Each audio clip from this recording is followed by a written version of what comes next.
Dan Benson from JL Marine here. I wanted to show you today just how easy it is to install a Powerpole micro anchor on a small skiff like this Wingmaster here.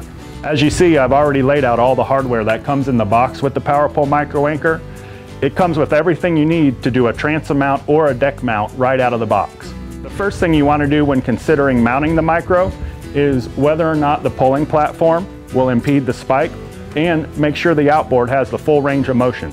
There's two options we can do to mount the micro to this skiff.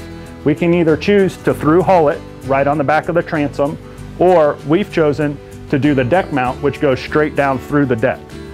Now that I have found the perfect spot for my adjustable mounting bracket, I'm going to mark the holes with a permanent marker.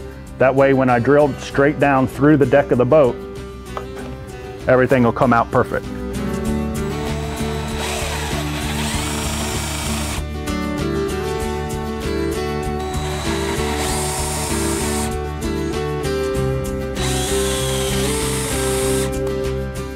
Next step is to put the 4 bolts through the adjustable bracket on the deck.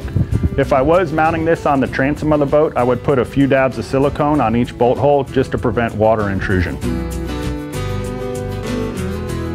Now that we've got the 4 bolts through the deck of the boat, the next step is to use the Allen wrench provided and a 1/2 inch wrench to tighten up the washers and the nut.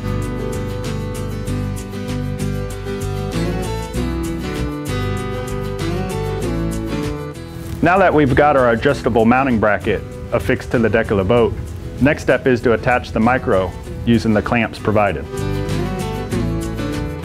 One question we get a lot in our technical support hotline is why do we leave the fuse off the wire? The reason that is to chase the wire through the boat. That way if it's tight in there, you can then put the fuse on afterwards. Makes it a whole lot easier to chase this wire through a rigging tube. Now that we've got our power wire up to our 12-volt battery, the next step is to heat shrink and butt connect our positive wire to our fuse and our negative wire to a ring terminal.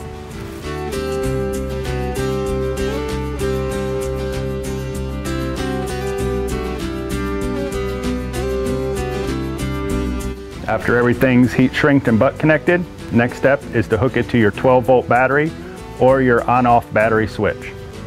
After we've hooked the micro to power, the next step is to mount your wireless dash switch. It comes with double-sided tape.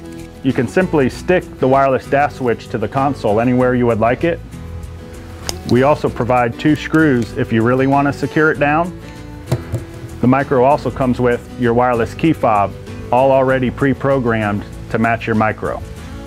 Now that we've got our dash switch mounted, the last thing to do is unplug the dust cover from the waterproof plug, snap it right in to the top of the micro. Green light's blinking, means micro is ready to receive a signal. All we have to do now is go calibrate our spike. Now that we've finished our install, all we have to do is calibrate our micro to accept this micro spike. To calibrate it, you simply put the micro spike in the top of the micro. You got 2 circle white buttons right here. Push the 2 buttons at the same time and the micro is going to go through a set of sequences. Takes about 5-10 seconds. It's going to learn all the characteristics of this micro spike to optimize your performance out there on the water. Now that the calibration is finished, you can see we've got a green blinking light. That means the micro is ready to go. If I double tap the down button, the micro is going to go down, sink itself in the sea floor. Right now you can see the 3rd power levels blinking. You can hit your anchor force adjustment, dial it up for larger skiffs or dial it back down for smaller boats. Also, if I double click the up button, the micro is going to come up. It's automatically going to know it released itself in the wheels and park itself. Depending on the height of your transom, you can go into our Sea Monster app and adjust how high you want the micro to park the spike based on how big the back of your boat is.